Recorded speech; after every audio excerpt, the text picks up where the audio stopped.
నమస్తే, welcome to right news. Chaitanya వ్యక్తుల కార్యక్రమానికి స్వాగతం. నెల్లూరు జిల్లా కోవూరు నియోజకవర్గం బుజ్జిరెడ్డిపాలెం మండలం తెలుగుదేశం పార్టీ మండల అధ్యక్షులు మొగలూరి వెంకటశేషయ్య గారు మరియు వారి అనుచరులు ప్రజెంట్ బుజ్జిరెడ్డిపాలెం రాజకీయాలు, కోవూరు రాజకీయాలు ఎలా ఉన్నాయో వారి మాటలని విని తెలుసుకుందాం. నమస్తే సార్. నమస్తే సార్, బాగున్నారా? బాగున్నా అండి. Very good sir.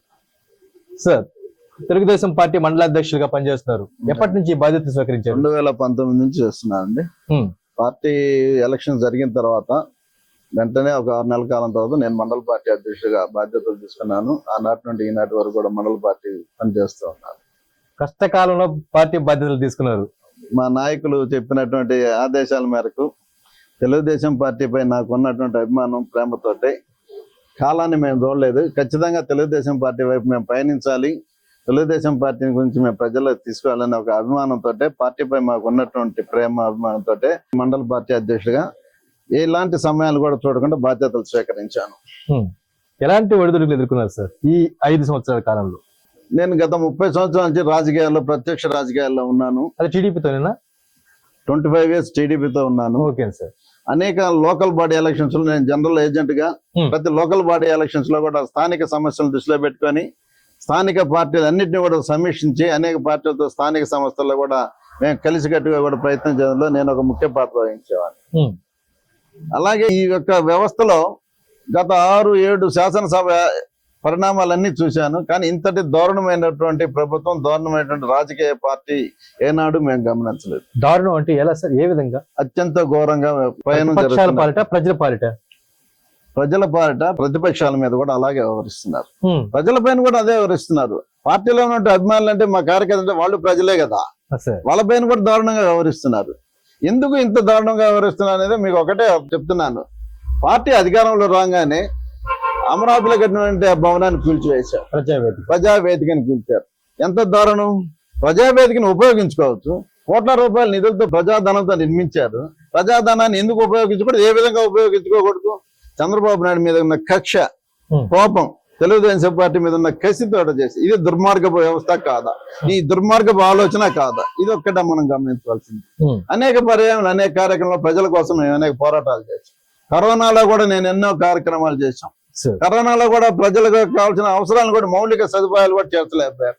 మా యొక్క హాస్పిటల్లో ఆక్సిజన్ సిలిండర్లు ఉండేది కాదు, బెడ్స్ ఉండే కాదు, మందులు ఉండే కాదు. ఎన్నో పోరాటాలు చేసాం. కానీ వాళ్ళు ఏదైతే అనుకున్నారో అదే చేసేవాళ్ళు. ప్రజలకు తీవ్రమైనటువంటి సౌకర్యాలు కల్పించాలని అసౌకర్యాలు గురవుతున్నప్పటికి కూడా నిన్న మొన్నటి లాస్ట్ 3 months దాకా మా బుచ్చిరెడ్డిపాలెం మెయిన్ రహదారులు, బైపాస్ రోడ్ అని ఉంది, ఇలాగే చెన్నూరు రోడ్ అని ఉంది. అనేక ప్రాంతాల్లో కూడా ఈ రోజు కూడా స్టిల్ ఈ రోజు కూడా ఉంది. ఎప్పుడో 70-100 సంవత్సరాల బ్రిటిష్ వాళ్ళు నిర్మించినటువంటి బ్రిడ్జి ఏ రోజు కూలిపోదామని ఎదురు చూస్తుంటే ఈ రోజుకి మరమ్మతులు చేసి పాపాన పోలేదు. రోడ్లు అనేక గుంతలు పడిపోతే ఈ రోజు చేసిన పాపం లేదు. సబ్ రిజిస్ట్రార్ వారి కాలేయం, పాత సబ్ రిజిస్ట్రార్ వారి ఆఫీస్ అంటారు. దాని ముందు ఉన్నటువంటి MRO office, government hospital, high school, CI office, అనేకమైన మెయిన్ కోడల్లో కూడా ఎంఆర్ఓ ఆఫీస్ ముందు కూడా 100 అడుగుల దూరాన్ని కూడా గుంటలు పడిపోతే ఎన్నిసార్లు ఫిర్యాదు చేసినా పట్టించుకున్న పాపం. మరి ఈ 3 నెలలు వాళ్ళకి గుర్తుకొచ్చాయి ఈ సమస్య. ఇప్పుడు హడావుడిగా పనులు చేస్తున్నారు. ఎలక్షన్ దగ్గర పడుతుంది అంతే. ఎంతటి దారుణమైనటువంటి వ్యవస్థగా ఉందో అని చేస్తున్నాం. అనేక రకాలైనటువంటి ఇది మా మండలంలో కూడా అత్యంత చైతన్యమైనటువంటి మండలం. వ్యవసాయదారుల మీదే, వ్యవసాయదారుల ప్రాంతం ఇది. పక్క డెల్టా ప్రాంతం అది.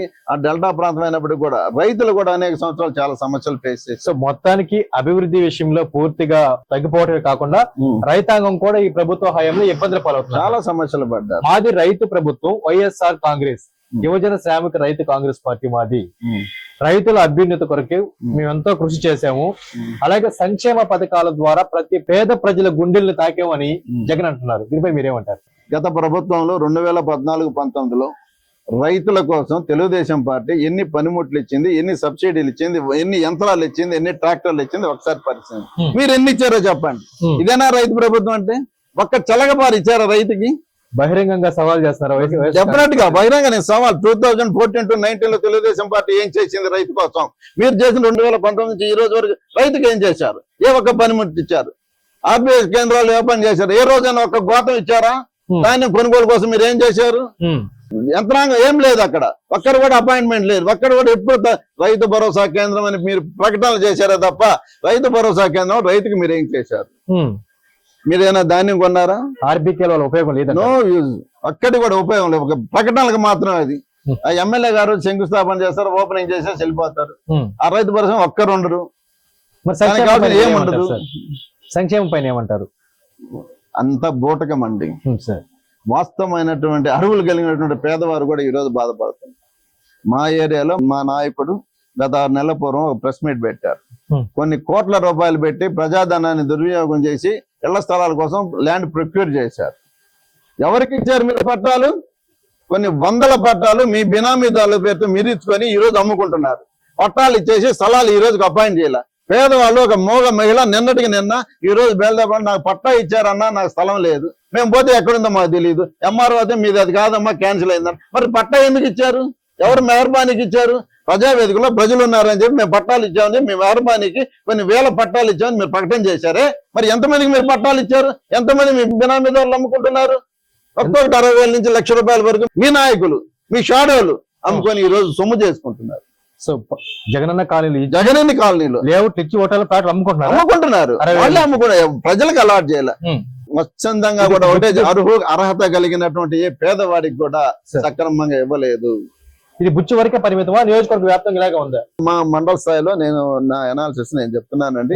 మా మండల స్థాయిలో ఎక్కడ కూడా స్వార్థము, అంతా స్వార్థమే, వాళ్ళ లబ్ధి కోసమే, భూముల కొనుగోలులో కూడా వాళ్ళ స్వార్థం కోసమే, వాళ్ళ అవినీతి కుంభకోణం. అది ఎక్కడ కూడా అర్హులైన పేదవాళ్ళకి ఇవ్వలేదు. ప్రజా ప్రయోజనాలు పక్కన పెట్టి సొంత ప్రయోజనాలకు సుమారు 30 ఏళ్ళ నుంచి రాజకీయం చేస్తున్నారు అంటారు. మరి మీ నియోజకవర్గ ఇన్ఛార్జ్ కోలమిడి దినేష్ రెడ్డి గారితో ఎప్పటి నుంచి పరిచయం ఉంది? మాకు పూర్వము వాళ్ళ తండ్రి గారు శాసనసభ్యుడిగా ఉన్నప్పుడు కూడా చాలా మంది మా అందరికి కూడా పరిచయం, యంగ్ చదువుకున్నవాడు, బాగా ఉన్నవాడు. కానీ గత 3 సంవత్సరాలుగా ఇన్ఛార్జ్ పదవి తీసుకున్నప్పటి నుంచి ప్రజల్లో మమేకమై ప్రజల్లో విస్తృతంగా పర్యటన చేస్తున్నారు. బాగా నియోజకవర్గ స్థాయిలో అవగాహన కలిగినటువంటి ప్రతి హ్యామ్లెట్ లో కూడా చిన్న ప్రాంతంతో కూడా ఈ రోజు మా దినేష్ రెడ్డి గారు పర్యటన చేయటం, పరిచయ కార్యక్రమాన్ని పెంచుకున్నారు. వాడు మచ్చలేని కుటుంబం అండి, అవినీతి అని తెలియదు. వాళ్ళ తండ్రి గారు గత 20 సంవత్సరాలుగా 2 సార్లు శాసనసభ్యుడిగా ఉన్నప్పటికీ కూడా ఏనాటి కూడా అవినీతి అనేది లేకుండా ప్రజా అభివృద్ధి కోసమే ప్రజాధనాన్ని ఉపయోగించారు. ఏ ఒక్క కార్యకర్త ఏ టైంలో పోయినా ప్రజల సమస్య మీద ఆయన ఖచ్చితంగా స్పందించారు. అలాంటి గుణాలు ఈ బాబుకు ఉన్నాయి. ఉన్నతంగా చదువుకున్నవాడు, యువకుడు, ఫ్రెషరు, చాలా కూడా అదే తండ్రి యొక్క పోలికలు, ఎలాంటి దురలవాట్లు, దుర్వ్యసనాలు లేకుండా స్వచ్ఛందంగా కూడా రాజకీయాల్లో ఉన్నాడు. ఖచ్చితంగా మా యువనేత రాజకీయంగా కూడా సక్సెస్ అవుతారు. తెలుగుదేశం పార్టీలో ఖచ్చితంగా విన్ అవుతారు. ఆయన కాబోయే శాసనసభ్యులు. దీనిలో ఎలాంటి డోకా లేదు. ఓకే సార్, దినేష్ రెడ్డి గారి నాయకత్వం ప్రతిభ ఎలా ఉందంటారు? కొత్తవాడు, యువకుడు కదా, ఇంకా డెవలప్ అవుతాడు. కానీ చాలా సమర్థవంతంగా ప్రయాణం జరుగుతుంది. రాజకీయ ప్రయాణం అంటే అనేక రాటు తీయటం ఉన్న వాళ్ళు, అవతల ఉన్నటువంటి వాళ్ళు అనేక క్షుద్ర శక్తులు కలిగినటువంటి వాళ్ళు. ఈ అబ్బాయి ఫ్రెషర్. ఆ క్షుద్ర శక్తులను ఎదుర్కొంటే ఇంకా సమయం తెచ్చుంటది. అనేక ఆయుధాలు కావాలి కదా, అంత తేలిక కాదు. ఎంత ద్వంద్వమైనటువంటి విధ్వంసులు, ఘోరమైనటువంటి వాళ్ళు ప్రజలందరూ గమనిస్తున్నారు. ఎక్కడ మీరు అన్నారు ప్రజలకి మేము చేస్తున్నాం, ఎవరికి చేశారు? ఏ విధమైన సెక్టర్? ఈ రోజు యువత అల్లాడుతుంది. యువత అల్లాడుతుంటే వాళ్ళ కుటుంబ తల్లిదండ్రులు కదా బాధపడేది. వాళ్ళ కుటుంబ సభ్యులంతా బాధపడతారా? ఈ రోజు బీటెక్ చేసి 5 సంవత్సరాలు 10 సంవత్సరాలు అయితే ఉద్యోగాలు. ఈ ఆంధ్రప్రదేశ్ లో ఎక్కడైనా ఒక సాఫ్ట్వేర్ యువకుడికి ఉద్యోగం వచ్చిందా?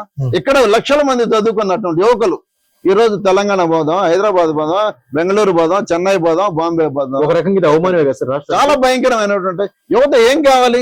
ఇలాంటి దశలో యువత పడదోబట్టే దానికి కారణం నువ్వే, ఈ ప్రభుత్వమే.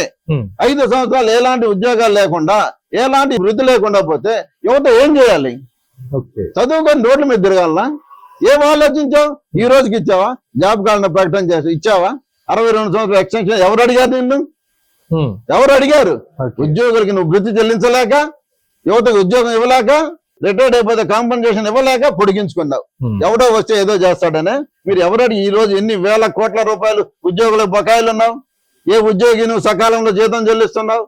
అంగన్వాడీలు అమాయకులైనటువంటి వాళ్ళు. సెంట్రల్ ప్రభుత్వం, మ్యాచింగ్ ప్రభుత్వం 11,000 రూపాయల జీతానికి 60 రోజులు స్ట్రైక్ చేసి బాధపడితే విధ్వంసంగా మహిళల పైన కూడా పోలీసులను పెట్టి దహనకాండ చేయించి ఎలాంటి హామీలు లేకుండా భయపెట్టి మహిళలను కూడా చూడకుండా మళ్ళీ ఉద్యోగాలు జాయిన్ అయ్యే విధంగా మీ ఉద్యోగాలు పోతాయి, అట్లా చేస్తా ఇట్లా చేస్తాను భయపెట్టి భయభ్రాంతులు చేసి ఈరోజు జాయిన్ అయ్యారు. ఈరోజు మున్సిపాలిటీ కార్మికులు ఏమండి దాక్షిణ్యం లేదా? వాళ్ళ మీద వాళ్ళని ఒక మనుషులుగా చూడమా? ఇలాగైనా నువ్వు వేధించేది? కనీసం నువ్వు ఒక ముఖ్యమంత్రిగా వాళ్ళ స్పందనకు తెలుసుకోవా? వాళ్ళతో సమావేశం ఏర్పాటు చేయవా? వాళ్ళతో ఒకసారి కూర్చుంటే ఏం పోయింది నీకు? వాళ్ళ బాధలు వినాలి కదా. ఎవరినో పంపిస్తావు, ఎవరితోనో మాట్లాడతావు, వాళ్ళ మాటలు నువ్వు తీసుకుంటావా? ఇదా నీ ముఖ్యమంత్రి? ఇదా నీ నీతిమైన పాలన? ప్రజల యొక్క సంక్షేమం అంటే అదేనా? పేదవాడి గోష్ఠి నీకు అర్థం కాదా? వాడి గోడు వినవా? వాడి గోడు వినాల్సిన అవసరం లేదా నీకు? ఎవరి కోసం గెలిచావు? ఎవరికి చేయాలనుకున్నావు? నువ్వేం చెప్పే మాటలు ఏంటి, చేసే పని ఏంటి? ఎంతో మంది ప్రభుత్వ ఉద్యోగులు, అట్లాగే ఆశాలు 5,000 రూపాయల జీతానికి యువత భవిష్యత్తు నాశనం చేసి లక్షల మందికి ఇచ్చానంటావే. ఈ రోజు ఎమ్మెల్యేల ద్వారా దబాయింపు చేస్తున్నావు నీ స్వార్థం కోసం, నీ రాజకీయ స్వార్థం కోసం చేస్తున్నావు. వాళ్ళ భవిష్యత్తు 5,000తో నాశనం అయిపోవాలా? దుర్మార్గం కాదా? ఒక్కసారి ప్రజలు కూడా ఆలోచించారు. ప్రజల్లో ఆలోచన మొదలైందంటారా? మార్పు మొదలైంది? ఖచ్చితంగా మార్పు మొదలైంది. ఈ యొక్క దురంకారానికి, దుర్మార్గానికి ఎవరు కూడా నోరు పట్ల. ఈ దురంకారమైన ప్రభుత్వం ఇలాగే కొనసాగితే ప్రజల్లో చాలా చైతన్యం వచ్చింది, ఒక విప్లవమే స్టార్ట్ అవుతుంది. అవునండి, ఖచ్చితంగా ఎలా చేస్తారు? యువత ఏం చేయాలి? ఈ రోజు ఒకటే ప్రశ్న, యువతకు ఉద్యోగం లేదు, వీళ్ళంతా ఏం చేయాలి? దొంగలుగా తయారవుతారా? ఏ విధంగా వాళ్ళ వృత్తి ఏంటి? వాళ్ళ వివాహం ఏంటి? వాళ్ళ వయసు ఏంటి? ఓకే సార్, ఎందుకు మీరు అనేది జగన్ గారిది సంక్షేమం కాదు సంక్షోభం అంటారా? తీవ్రమైన సంక్షోభం, తీవ్రమైన అరాచకం, తీవ్రమైన అవినీతి, తీవ్రమైన దోపిడీ, చాలా భయంకరమైన ఇలాంటి వ్యవస్థ ఇలాగే కొనసాగితే మనం విడిపోయిన తర్వాత ఈ రాష్ట్రం అనేకం కోల్పోయాం. మరి ఈ కోల్పోయిన వాటిని మనం అభివృద్ధి చేసుకోవాలంటే ఇలాంటి వ్యవస్థలే వస్తే ఎలా? ఇంకొక 20 ఏళ్ళు వెనక్కిపోతాం. 20 ఏళ్ళు మళ్ళీ ఒక స్వాతంత్ర సమర పోరాటం చేయాల్సి వస్తుంది ప్రజలు. మళ్ళీ 1947 బిఫోర్ ఏం జరిగిందో కూడా మళ్ళీ ఒక ఫ్రీడమ్ కావాలేమో, మళ్ళీ ఆ ఫైట్ చేయాల్సి వస్తుందేమో. ఖచ్చితంగా దీని చెప్తున్నానండి.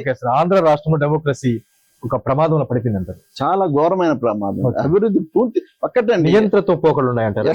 చాలా నియంత్రణతో పోకడలు. ఇది ఎవరిని పోల్చుకున్నా లేదు, ఇంత నియంత్రిత్వం ఎక్కడ లేదు, మన హిస్టరీలో కూడా లేదు, ఎవ్వరు లేరండి. ఇంత నియంత, ఇంత వికృతమైన వికారమైన నియంత. కుటుంబం లేదు, బంధువులు లేదు, ప్రజలు లేరు, పేద లేదు, చిన్న మనం చూస్తున్నామే. సొంత బంధువులు సైతం కూడా. మీ నియోజకవర్గం ఇన్ఛార్జి దినేష్ రెడ్డి విషయానికి వద్దాం సార్.